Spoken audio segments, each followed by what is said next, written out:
ബീഫിലെ പൊരിച്ചത് നോക്കണ്ട മക്കളെ, കിട്ടൂല.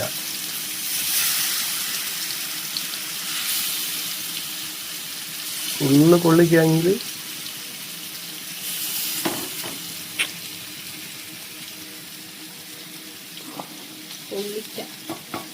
തോട് കള്ളപ്പണി എടുക്കുക, കൊള്ളിക്കുക. നല്ല മണം കിട്ടും പൊരിച്ചതിൻ്റെ. 2 പ്രാവശ്യം ആക്കാനാക്കുക. ഒറ്റ പൊരിക്കല്. Out side മറിച്ചിടാട്ടോ. നല്ലോണം ബന്ധിട്ടുണ്ട്. നല്ലൊരു മണവും.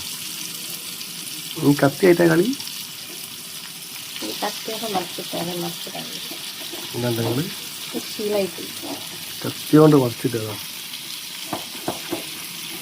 നല്ല ഞെരിഞ്ഞ് നോക്കി, കറക്റ്റ് ഞെരിഞ്ഞ് റെഡി ആയിരിക്കും. തന്നെ അറിയില്ലല്ലേ.